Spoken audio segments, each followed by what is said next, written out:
오늘 성경 본문의 1절에서 4절까지 보면은 천국에서 누가 크냐. 여러분 한번 물어보겠습니다. 우리 가정에 계시는 분들이나 이 자리에 계신 분들, 우리 천국에 들어가면 큰 자가 되고 싶습니까? 작은 자가 되고 싶습니까? 솔직하게 조금도 거리낌 없이 나 천국에 들어가면 큰 자가 되고 싶다라고 생각하면 1번, 그저 큰 자가 되고 싶지 않고 그냥 들어가기만 해도 좋겠다. 2번, 시작. 몇 번? 1번. 이 제가 왜 여러분에게 묻느냐 하면요, 사도들 마음이나 여러분들 마음이나 똑같습니다. 왜냐면요, 왜 예수님이 이 말씀을 하시고 제자들이 이 문제를 거론하게 되었느냐라고 하면은, 제자들은 주님이 십자가 못 박혀 돌아가시고 부활하시고 승천한다는 건요, 손톱만큼도 생각하지 않고 있어요. 왜냐면요, 마태복음 16장 16절 이하에 보면, 그 앞절 9절 보면은 예수님께서 가이사랴 빌립보에서 이제 예수님에 대한 인식을 어떻게 하고 있느냐라고 질문하니까 세례 요한, 엘리야, 선지자 중에 하나다 쭉 이렇게 할 때 베드로가 성큼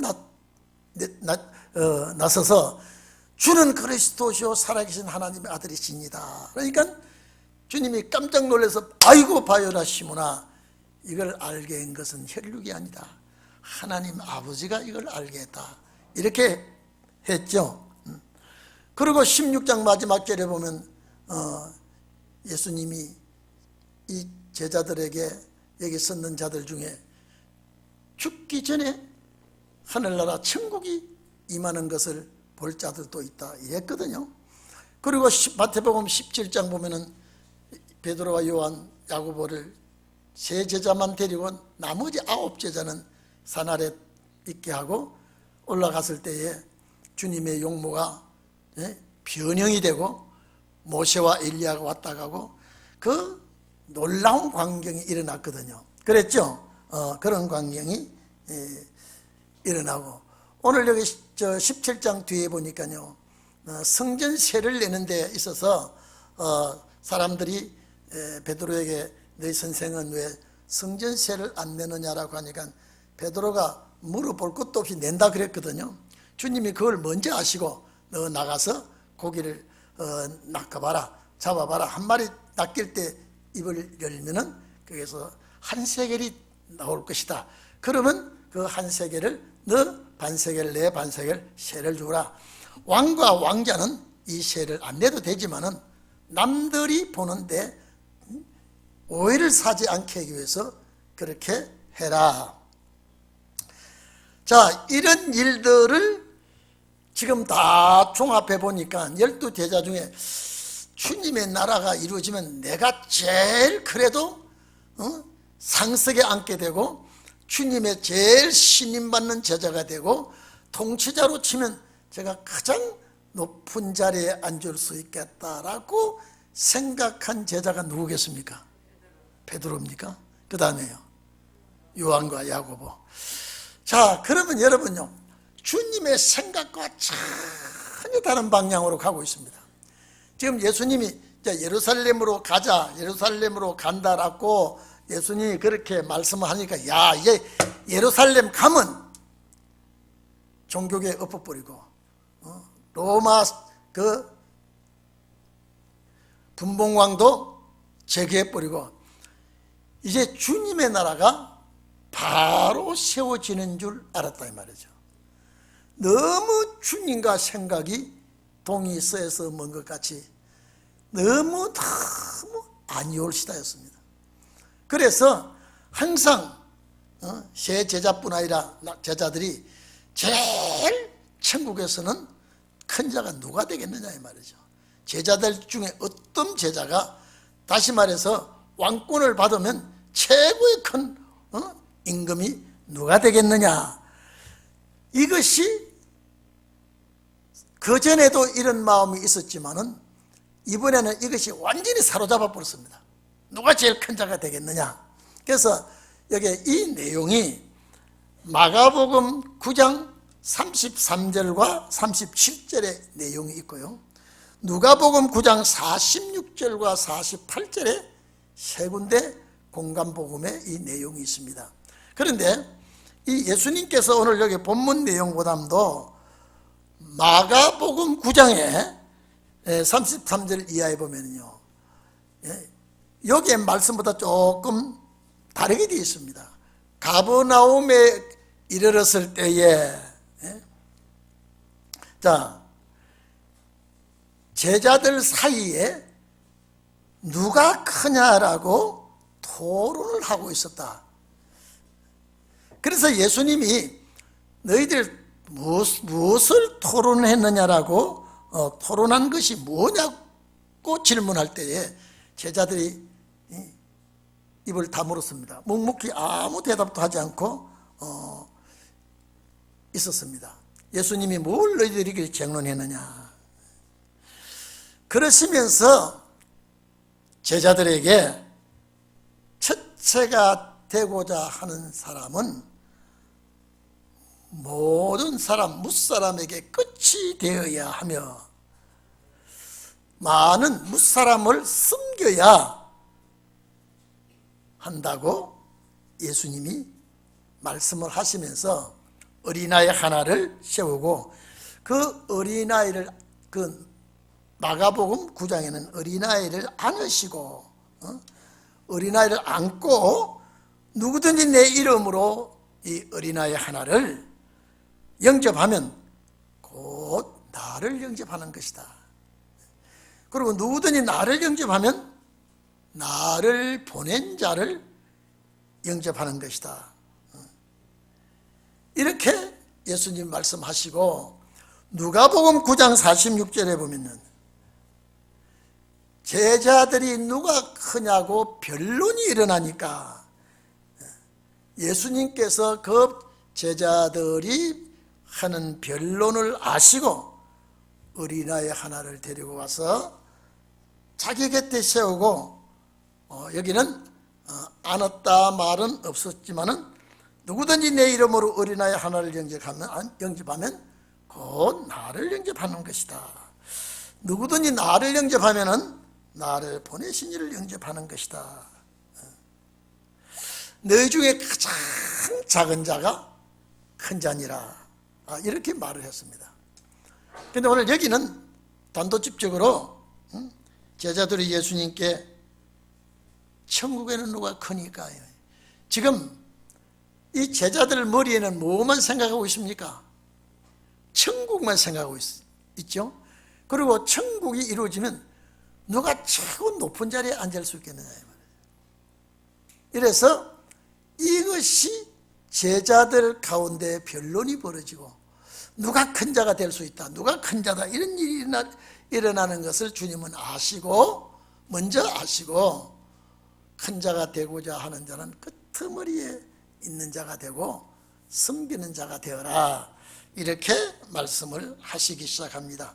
그래서 오늘 여기에 큰 자가 누구냐라고 제자들 사이에는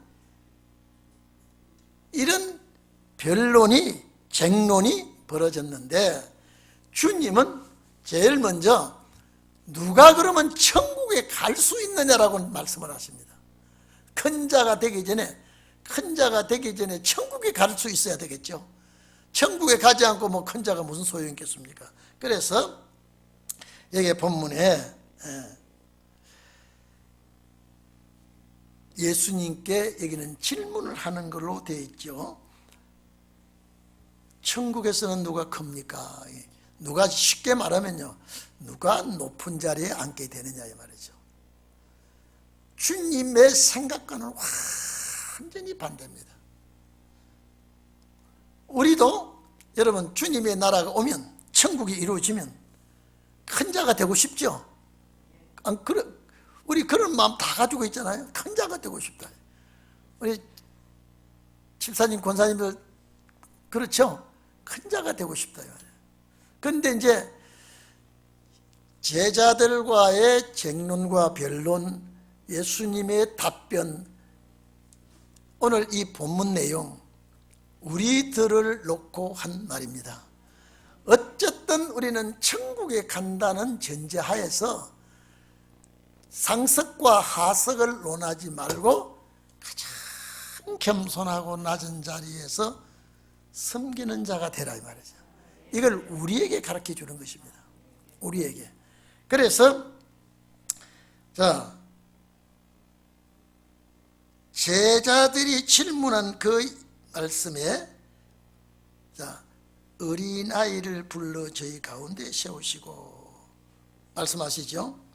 가라사대 진실로 너희에게 이르노니 너희가 돌이켜 어린아이들과 같이 되지 아니하면, 여러분 어린아이와 같이 아주 그러면 작아지고 조그만 아이가 되라는 것이 아니라 어린아이의 마음으로 돌아가라 이 말이죠. 우리가 어린아이의 마음으로 돌아가라. 자, 어린아이는 첫째 자랑하고, 이건 여러분요 말 배우고 요 7살 8살 되면요 거짓말도 잘하고요 아주 똑따먹게 부모를 속이고 그런 적 있고, 그런 어린아이가 아닙니다. 이게요 아주 여기 천진난만한 어린아이. 이 어린아이는 겸손. 여기 우리는요 지금요 장성한 자들 아닙니까? 장성한 우리는 어떻게 해야 되느냐, 어쨌든지 겸손해라. 어쨌든지 겸손하고 낮아진 자가 되라. 그래서 여기 지금 크냐 적냐라고 말씀을 하시기 전에 그렇게 되지 아니하면 천국에 못 들어간다 그랬단 말이죠. 우리 첫째, 자, 크냐 적냐라고 말씀하기 전에 주님은 어린아이 하나를 자 가운데 세워가지고 어린아이와 이 아이들과 같이 되지 아니하면 아주 겸손하고 낮아지고 거짓말하지 아니하고 진실하고 이렇게 되지 아니하면 결단코 천국에 못 들어갈 것이다 이랬단 말이죠. 제자들은 큰 자를 놓고 큰 자가 되고 싶어서, 아마 몰라도 우리끼리 하는 말이죠. 아마 여기서 베드로가 생각할 땐 누가 큰 자가 되느냐 할 때 베드로가 너희 시끄러워 말 안 해도 다 알 수 있어, 이런 자부심을 가졌을 것 같죠. 아니야, 베드로는 나이가 들어서 정신력이 없어, 기억력도 우리보다 모자라. 요한이 그래도 아주 젊고, 그래도 주님이, 내가 우리 제자들 중에 예수님이 제일 사랑하는 제자가 난데 괜히 김치국부터 먹으려고 하지 마라. 아마 이렇게 해서 제자들 사이에 그런 분위기가 형성되지 않았는가 싶어요. 그러니까 그런 예수님이 너희 그 쟁론한 것이 무엇이냐라고 말씀하셨거든요. 그래서 어쨌든 이제 첫째 뭐냐면 천국에 가야 되는 그 마음은 겸손해라 이 말이에요. 겸손해라. 우리가 영적으로 우리가 이제 신앙생활 오래 하고 나이가 들고 지금 여기까지 온 우리는 영적으로 낮아지고 이게 어린아이가 같이 되지 않냐면, 이 말은 이렇게 되어져야 한다는 것은 영적으로 내가 낮아져야 된다. 영적으로 내가 여러분요, 이 어린아이의 실제 어린아이는요, 여기 주님이 말하는 어린아이는요 아주 학교 다니면서 막 이게 그런 아이가 아니고 엄마 품밖에 모르는 어린아이예요. 어린아이가 울면요 놀라도 엄마를 찾고, 또 배가 고파도 엄마를 찾고, 잠이 와도 엄마를 찾고. 이 어린아이는 엄마밖에 모르는 어린아이야. 아주 다른 거 다 몰라. 어린아이가 대통령도 모르고 국무총리도 모르고 장관도 모르고, 어린아이는 곧 엄마밖에 몰라요. 그렇게 낮은 자가 되라. 주님밖에 모르는 것.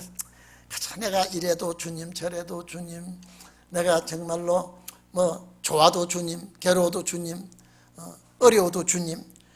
그런 낮아진 상태에서 겸손하고 온유하고 주님밖에 모르는 그런 영적 성장하는 아이와 같은 믿음을 가지라. 그런 성도가 되라. 쉽다, 어렵다? 어렵습니다. 우리가 조금만 여건만 있으면요, 자꾸 내가 나오려고 그러죠. 그거 있어요, 없어요? 자꾸 내가 나오려고 그래요. 내가 나오면 어떻게 됩니까? 너는 나 밑에다. 내가 나오면 자꾸 자기 것이 나와야 되고, 자기 자랑을 해야 되고, 자기가 우선 위에 올라가야 되고. 예수님 보니까 너희들 아직도 좀 다듬어진 것 같아요. 아직도 완전히 땡감이에요. 어떻습니까? 좀 익고 다듬어진 것 같아요. 아직도 그택이에요. 여러분 여기 본문에 보고 주님 말씀과 제자들 사이에 오는 감이 있잖아요. 야, 참 유명한 스승 밑에 잘 다듬어졌다, 그런 생각이 듭니까? 지난해나 아직도 똑같구나. 아직도 똑같다 1번, 많이 다듬어졌다 2번. 뭐 자꾸 1번만 하면 돼요. 아까도 1번이죠. 그래서 주님은 제자들 앞에서 제자들 변론을 오늘 이 시대에 가져와 가지고, 우리가 왕권도 좋고 권세 역사도 좋지만은 우리 인간 됨됨이 정말로 온유한 자가 되어야 되고, 겸손한 자가 되어야 되고, 내가 괴로우면 주님밖에 모르고, 억울한 소리 들어도 주님밖에 모르고, 그저 나는 할 수가 없고, 그저 그런 어린아이와 같이 되어야 주님은 천국에 간다 그랬거든요. 천국에 간다. 그래서 참 어떤 때는 천국에 가기 위해서는 사자와 같이 부르짖는 용맹스러운 자가 되어야 되고, 빛의 갑옷을 입어야 되고, 백전백승해야 되고. 근데 여기서는 어떤 정도가 되어야 되느냐?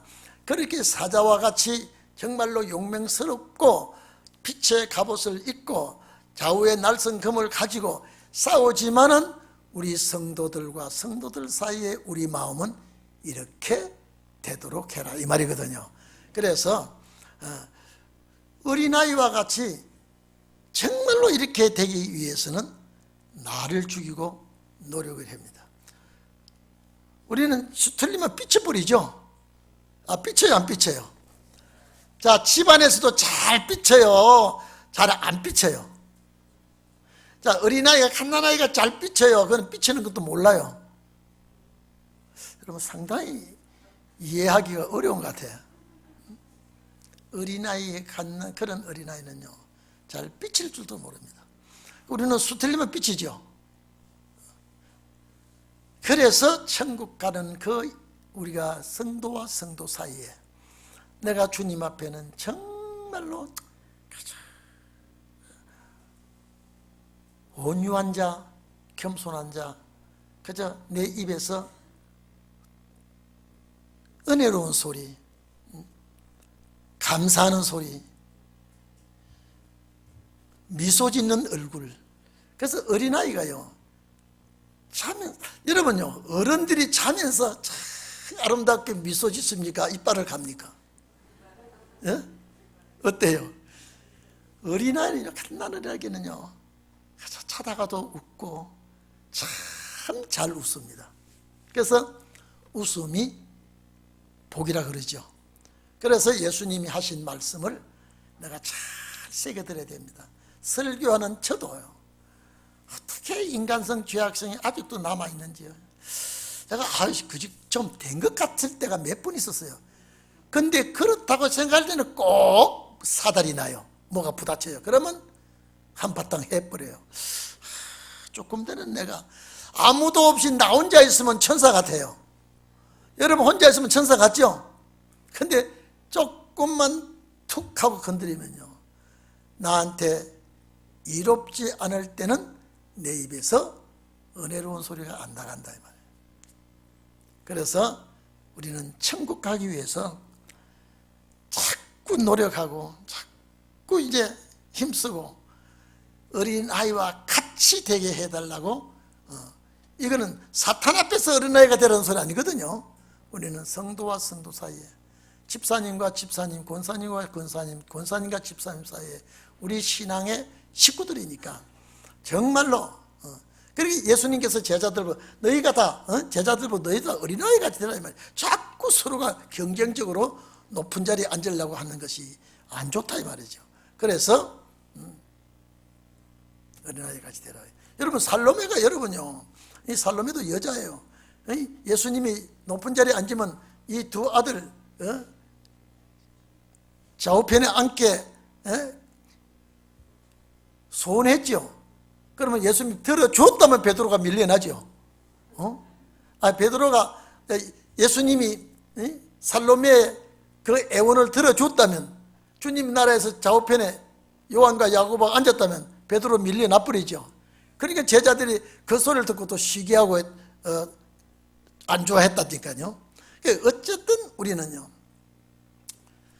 사랑할 줄 알고 존경할 줄 알고 겸손할 줄 알고 정말로 내 자신을, 참 이런 말 하지 않습니까? 설계 빼놓아라 이런 말 하죠. 어떤 때는 내 자신이 바보같이 정말로 쑥맥같이 그렇게 돼야만이 된다. 진리를 대적할 때는 사납게 나가지만은요, 그저 형제와 우리 식구들 사이에는 정말로 그렇게 해야 된다. 그렇게 생각하시기를 바랍니다. 그래서 어린아이와 같이, 그래서 1절과 4절 보면 어린아이와 같이 겸손해야 천국에 간다. 어린아이처럼 온유하고 철부지같이 생겨야 천국에 들어갈 수 있다. 그렇지 아니하면 결단코 반드시 천국에 들어가는 문제에 거부를 당하게 된다. 그러므로 우리 4절 보세요. 그러므로 1절 4절까지는요 천국 가는 문제를 논하고 있습니다. 그러므로 누구든지 이 어린아이와 같이 자기를 낮추는 그이가 천국에서 큰 자니라. 자꾸만 자기를 낮추는 자. 그래서 나는 부족합니다. 나는 보잘것없습니다. 나는 미련하고 어리석습니다.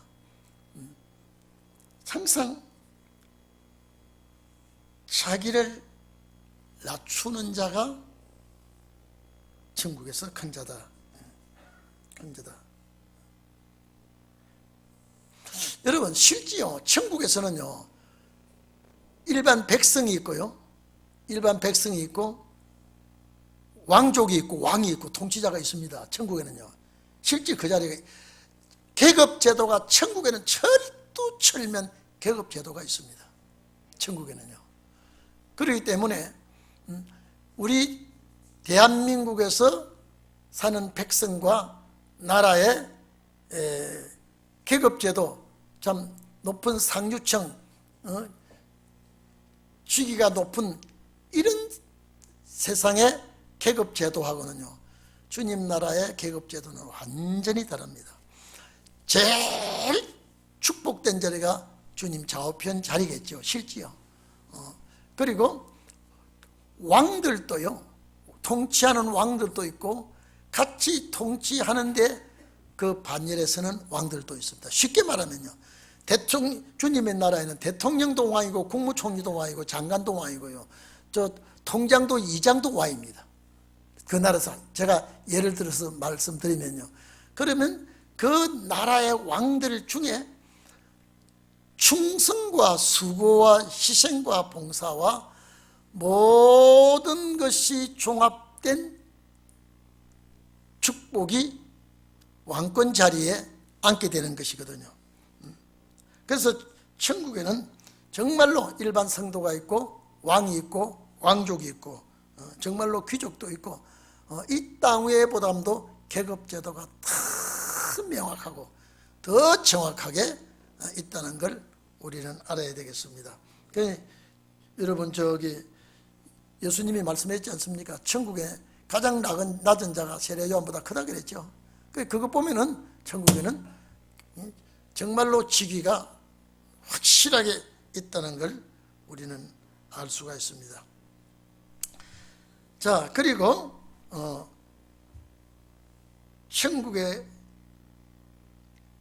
들어갈 수 있는 자가 어린아이와 같이 자기가 낮아지고 겸손한 자가 돼야 된다라고 하고 자기가 낮추고 자기가 여기 낮춘다라고 하는 말은 겸손입니다. 다른 데는 비천하다는 말도 사용되는데 참 겸손하고 온유하고 자기를 드러내지 아니하는 그런 뜻을 가지고 있는 것이 낮추는 것이요. 그래서 주님의 나라에서 큰 자니라 그랬죠. 가장 존귀한 자, 큰 자 자체가 높은 위치에 있는 사람, 뜻이 그렇습니다.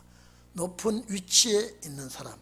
그 다음에 또 가장 존귀한 자, 가장 큰 위치에 있는 자, 이렇게 말씀을 했습니다. 그래서 우리 어린아이 같은 여러분 꼭 그런 마음을 갖기를 바랍니다. 제일 중요한 것은요, 어린아이가 제가 아까도 말했죠. 배가 고파도 아파도 무서워도 엄마를 찾듯이 이 어린아이가 절대 어린아이는 혼자 못 삽니다. 혼자 살 수가 없어. 어린아이는 절대요.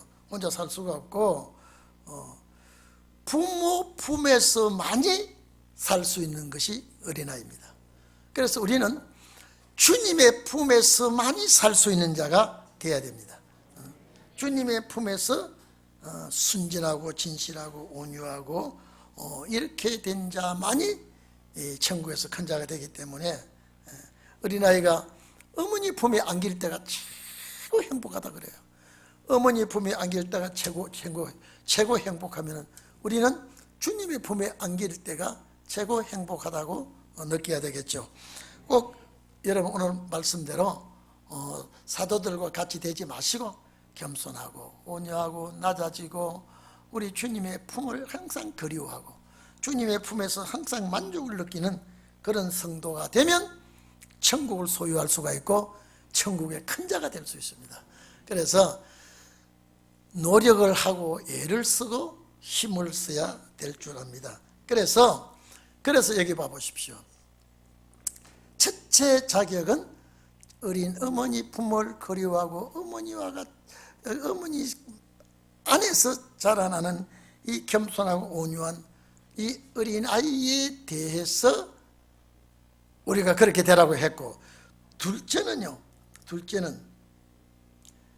이 5절 자체에 보면요, 누구든지 내 이름으로 이렇습니다. 그리스도 이름이죠. 내 이름으로 이런 어린아이 하나를 영접하면, 자 여러분 이런 거 봅시다. 아까 뭐라 그랬습니까? 이게 우리 3절 봅시다. 가라사대 진실로 너희에게 이르노니 너희가 돌이켜 어린아이들과 같이 되지 아니하면, 이랬죠. 그러면 어린아이입니까? 어린아이 같이 되라는 겁니까? 어린아이 같이 되라는 거죠. 그래서 어린아이 같이 된 이 사람, 어린아이 같이 된 이 사람 하나를 영접하는 것은 곧 주님을 영접하는 것이다. 여러분, 그러면 주님 영접하는 것이 거창한 것이 아니라 어린아이같이 낮아진 자, 어린아이같이 겸손한 자, 다시 말해서 어린아이같이 내가 변화된 사람, 예수 그리스도 이름으로 내가 아주 낮아지고 겸손하고 변화된 그것이 어린아이 됐단 말이죠. 이 어린아이 같은 자를 그리스도 주 예수 그리스도의 이름으로 영접하다라고 하는 말은 받들다, 대접하다, 어떤 때는요 내가 가지다라는 뜻이 됩니다. 이 영접한다는 뜻이 내가 가지다, 내가 받들다, 내가 영접하고 섬기다 이래 되는데, 여러분 우리가요 참 내가 서지 아니하고 내가 먹지 아니하고 섬기는 건 보통 아닙니다. 어렵습니다. 이거 어려운 일이거든요. 그래서 주의 뜻대로 살기 위해서 주의 뜻 안에서 낮아지고 겸손한 자를 그리스도 이름으로 영접하는 그 사람은 우리 주님이 영접하는 것이다. 지금 주님이 계시지 않기 때문에 이게 지금 제자들 앞에 놓고 하셨지만은 마지막 주님 맞이할 자들을 앞에 놓고 하는 일입니다. 이 말씀이. 그렇기 때문에 우리는 정말로 내가 섬기기를 잘하는 사람은요, 형식과 외식을 떠나서 정말로 받들고 주의 이름으로 섬기기를 잘하는 그 사람은 주님을 영접하는 사람이다. 여러분 주님 영접하는 것이 그런 겁니다. 그래서 내가 주님 찬송하며 기도하며 내가 영접하는 것도 영접하는 것이지만은 내가 정말로 하나님의 사람, 즉 이 사람은 뭐냐, 하나님의 사람이에요. 하나님의 사람, 주님의 모습을 이루고 주의 뜻을 따르는 사람을 내가 정말로 받들었다면 주님 받던 것이나 마찬가지다. 그러니까 이것이 쉽지 않습니다. 쉽지 않아요. 그래서 갈라디아 6장 보면요, 네가 있는 것으로 섬기라 그랬습니다. 말씀을 가르치는 자와 하나가 되도록 해라. 갈라디아서 6장입니까? 보면 있죠. 그래서 누구든지 어린아이 하나, 그러면 그냥 어린아이가 아니죠. 어린아이같이 된 자, 이런 주의 종이죠. 주의 일꾼입니다. 자, 영접하면은 곧 우리 주님 영접하는 것이다. 자, 저기 누가복음 9장 46절에 보면은요, 내 이름을 가지고 어린아이를 하나를 영접하면 나를 영접하미요라고 했는데, 거기는 나를 영접하면 나 보내신 이를 영접함이니라 그려놨습니다. 누가복음에는요, 나 보내신 이를. 마가복음 9장도 그렇게 되어 있습니다.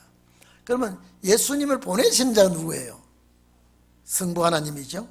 하나님을 영접하는 것이다. 그러면 쉽게 말하면요, 어린아이와 같이 주의 길을 가는 사람을 영접한 그 사람은 주님과 아버지를 영접하는 거다는, 그렇게 되어버립니다. 왜냐하면 자, 주님을 영접하는 그것이 곧 하나님을 영접하는 것이니까 내가 받들고 섬긴 것이 곧 주님을 받들고 섬긴 것이 되고 하나님을 받들고 섬긴 것이 된다. 그리고 받들고 섬긴다는 것은 여러분 그거는 쉬운 일이 아닙니다. 희생이 따르게 되어 있습니다. 절대 희생을 각오하지 않고는 받드는 것도 어렵고 희생하는 것도 어렵습니다. 자, 곧 나를 영접함이니, 우리 6절 봅니다. 누구든지 나를 믿는 이 소자, 이 어린아이같이 된 성도입니다. 하나님의 종이죠. 나를 믿는 이 소자 중에, 이 우리가 여기 보면 아주 낮은 자, 아주 작은 자, 이런 뜻이 있는데, 주님을 사랑하고 따르고 섬기는 이 아주 적은 자, 여기 어린아이 같이 된 자입니다. 따지고 보면 또 말을 바꿔서 말씀해서 그렇지, 중에 하나를 이렇게 하면, 여기 실족케 한다는 이 말씀 자체가요, 그 마음을 상하게 한다라고 하는 뜻입니다.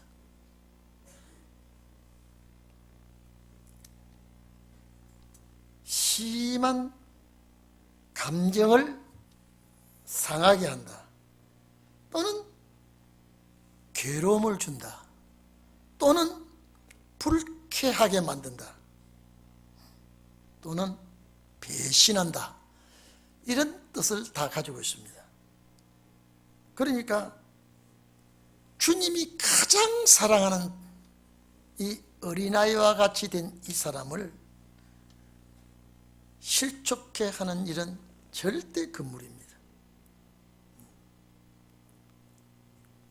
감정을 상하게 한다든지, 마음을 참 괴롭게 한다든지, 그분의 신앙 노선을 방해한다든지, 하나님의 말씀을 가지고 나가는데 불쾌하게 한다든지, 감정을 상하게 하면은 차라리 그 사람은 연자맷돌, 그냥 여러분요, 여러분 여인들이, 여자들이 그 밀을 갈기나 보리를 갈기나 쌀을 갈기나 그 맷돌은 많이 보셨죠? 맷돌 아시죠? 맷돌 모르는 사람 없죠? 근데 여기 이 맷돌은요, 그런 맷돌이 아니고 연자 맷돌이라 그랬습니다. 연자 맷돌은요 굉장히 큽니다. 그런데 이건 소나 낙이나 이런 동물이 이렇게 돌려서 이렇게 동그랗게 큰 밑에 돌판이 있고요, 그 위에 이 약간 원뿔 모양으로 된 또 돌이 있어요. 그걸 돌로 이제 짐승을 매어가지고 이렇게 자꾸 돌리면 거기에서 곡식이 빠지고 여러 가지 용도에 사용할 수 있는 그 연자 맷돌이 사람이 가는 맷돌이 아니라 짐승이 가는 이 맷돌을 연자 맷돌이라 그러는데, 이 맷돌을 그 목에 달리우고 깊은 바다에 빠뜨리는 것이 나으니라. 여러분, 이게요, 성경이 왜 옛날에요, 옛날 예수님 당시에 이런 일이 있었다 그러네요.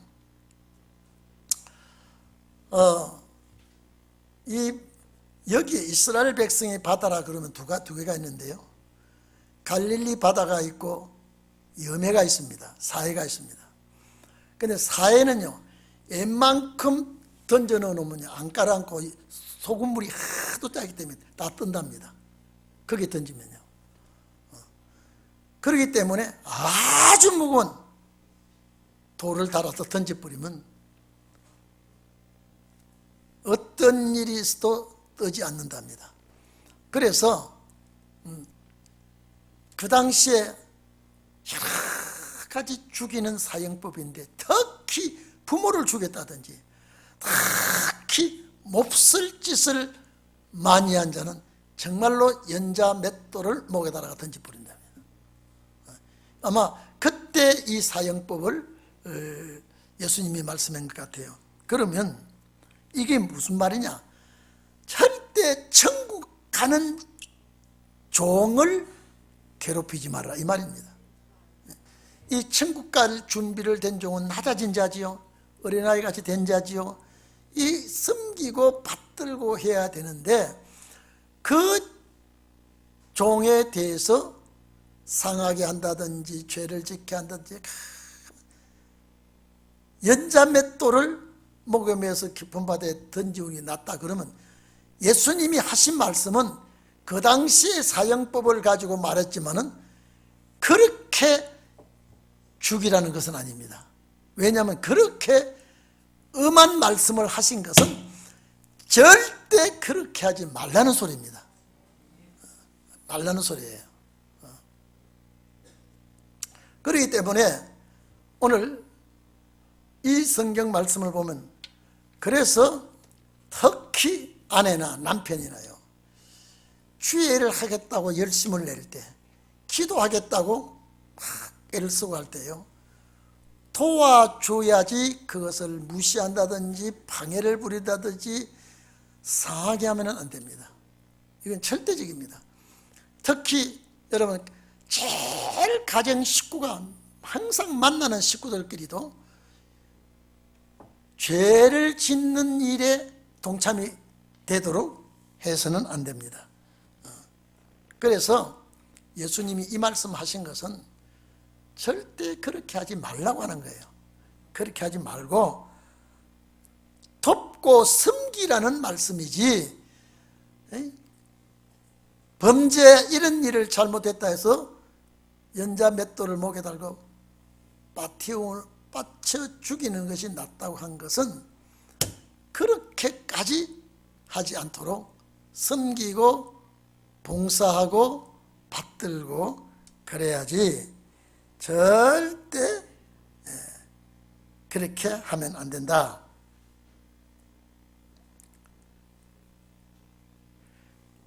여러분, 마태복음 10장 보면은요, 제자들을 보내면서 이방의 길로 가지 말고 사마리아의 길도 가지 말고 이스라엘 집에 잃어버린 양을 찾아가라 그랬죠. 찾아갈 때 너희가 가서 평안을 빌 때 받들면 그곳에 머무르고, 만약에 거절하거들랑 발에 먼지도 떨어버리라 이랬죠. 그건 받들지 아니한다는 소리거든요. 마지막 신혼의 종을, 이 마태복음 10장의 복음 역사는요, 은혜시대 복음 아닙니다. 은혜시대는 이방을 가야 되죠. 이방 사마리아에 가야 되죠. 예수님께서 부활하신 다음에 제자들을 앞에 놓고 사도행전 보면 이스라엘 사마리아, 유다 사마리아 딱 끝까지 가라 그랬죠. 마태복음 10장 가지 말라 그랬거든요. 왜? 여러분, 신혼의 날은요, 예수 믿는 사람을 찾아서 주님 맞이할 수 있도록 만들어주는 거거든요. 불신자 가는 역사가 아니라 이제는 예수 믿는 사람에게 주님 맞이하도록 하는 거거든요. 그래서 우리가 우리 하나님의 종들의 종들의 이마는 불신자가 아니에요. 그래서 가서 평안을 빌거들라 아무것도 가지지 말고, 지팡이도 두벌옷도 전대도 가지지 말라 하는 것은 말씀만 가지고 가면 그 사람은 사모하기 때문에 먹을 것도 입을 것도 준다 이 말이죠.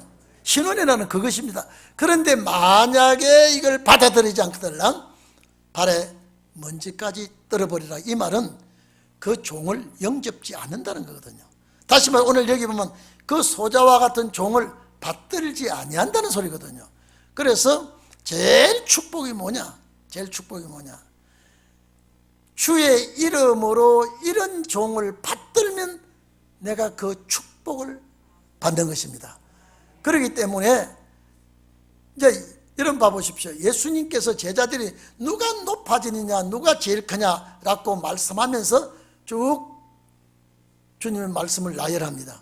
어떤 자가 천국 갈 수가 있으며, 어떤 자가 복을 받을 수가 있으며, 어떤 자가 정말 큰 자가 될 수 있느냐, 그리고 섬기는 자세에 있어서 아주 낮아지고 겸손한 이 소자와 같이 된 자를 노엽게 하기나 아프게 하기나 괴롭히면은 오히려 그 사람은 가장 불행한 자라는 것입니다. 축복받지 못하는 자라는 것이거든요. 그래서 제가 마태복음 10장과 연결시킨 것은, 신혼의 종들이 말씀을 가지고 가는데 받아들이면 들어가라 그랬죠. 만약에 받아들이지 않으면 먼지까지 떨어버리라는 것은 이미 그 사람은 여기에서 합당한 자가 아니라는 거거든요. 합당한 자가 아니면 어떤 자입니까? 환난받을 자거든요. 그러니까 오늘 여기에 우리는 절대 그 나라 가기 위해서 제자들 앞에 놓고 주님이 말씀하셨지만은 이것이 훗날 우리에게 하신 말씀이다. 꼭 그렇게 믿기를 바랍니다. 자, 그래서 보세요. 실족게 하는 일들이 있음을 인하여 세상에 화가 있도다. 자, 왜 세상에 화가 있다 그랬습니까? 그 종에게 화가 있다 소리 하지 않고요. 다시 말해서 이 종이 환난 받을 때 세상도 환난 받게 됩니다. 겸해서 받는 것입니다. 세상과 사람이, 이 세상이 심판받을 때 이 사람은 심판받게 되거든요. 그래서 여기에 세상이 화가 있도다. 그러면 이 세상은 어떤 세상이냐? 그 종을 배반한 세상은 그 종과 함께 화가 온다, 이 말이거든요. 이해되시죠? 그 사람에게는 화가 있도다. 오늘 여기까지 합시다. 이제 주님이 또 죄를 지으면 그 나라 못 가는 것을 염두에 두고 말씀하실 때에 오늘 우리는 주님, 내가 낮아진 자가 되고 겸손한 자가 되고 섬기는 자가 되게 해 주시옵소서. 여러분, 우리 섬기는 일이 생기면요, 얼른 섬겨야 됩니다. 얼른 받들고, 왜냐하면 이것이 주의 일이라고. 자, 여러분 봐보십시오. 나를 영접하는 자는 주님을 영접한다 그랬죠. 주님을 영접하는 자는 하나님을 영접한다 그랬죠. 쉽게 말해서 주님을 영접하는가 동시에 하나님도 영접하게 되는데, 영접한다는 그 자체가 섬김입니다. 봉사입니다. 그러니까 여러분들이 힘닿는 데까지 주의 일에 선봉자가 되기를 축원합니다. 다 같이 기도하겠습니다. 우리